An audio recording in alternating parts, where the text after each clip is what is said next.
Hello there, Riderflex Nation. Steve Urban here with more career advice and job interviewing tips for you. And as a quick reminder, if you enjoy our podcast, please remember to subscribe to our channel and like the episodes.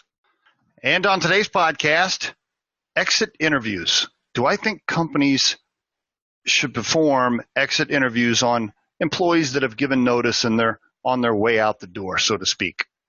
You know, Johnny gave his 2 weeks notice. Do I think human resources and maybe his supervisor should pull Johnny into the office and have a conversation with him?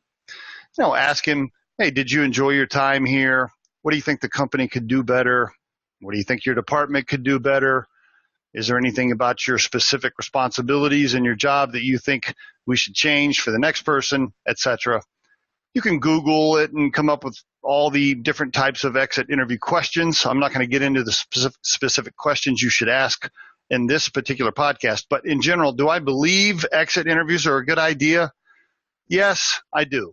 I haven't always conducted those as a CEO or COO in my past, but I do think they're a good idea if the company has time, if the company has the resources. You know, try to do it if you can, because you will learn some things. So I want to give you 2 reasons why I think they're a good idea, and I want to give you 2 caution flags to watch out for. First reason I think they're a good idea. I think people in general will share more with you once they've given their notice than they might have before. Look at it this way. Most employees are a little careful as to how much they share with their supervisor or with executives, especially if they're frustrated about something. If they didn't like a particular supervisor or they didn't like a certain process or a procedure or something, most current employees are a little bit cautious because they don't want to be seen as a non-team player. They don't want to be looked at as negative. So most employees are very careful, right? They're filtering what they're sharing with you.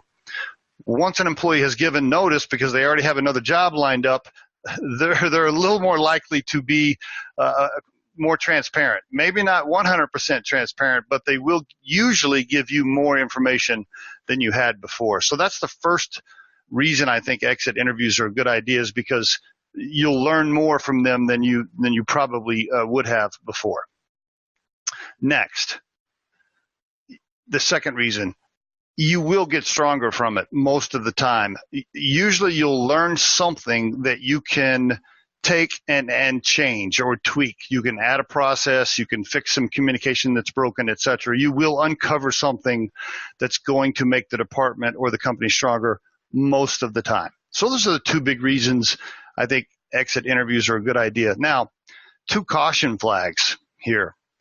First, you do have to filter it a little bit, right? You can't just assume that whatever they're throwing out at you is all 100% true. So especially if they're resentful or they were on their way out the door because they just hated somebody in the building or they felt like they were done wrong or whatever, you got to filter some of that. So you got to be a little bit careful. And the second caution flag is this, or not really a caution flag, but the second tip is this.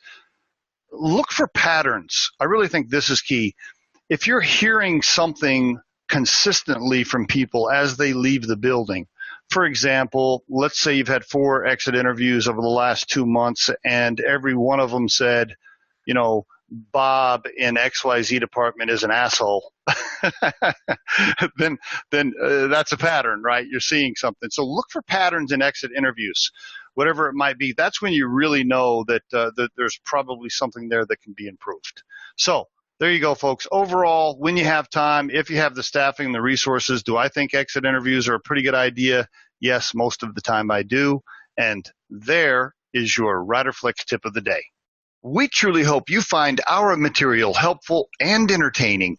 And while our podcast can be heard across most platforms, including iTunes, Google Play, Spotify, YouTube, and SoundCloud, you can become a supporter of this podcast by visiting our show on the platform Anchor FM.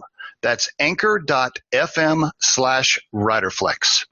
You can also send us your questions or suggested topics for future episodes to the email address podcast@riderflex.com or drop us a voicemail at 888-964-5876.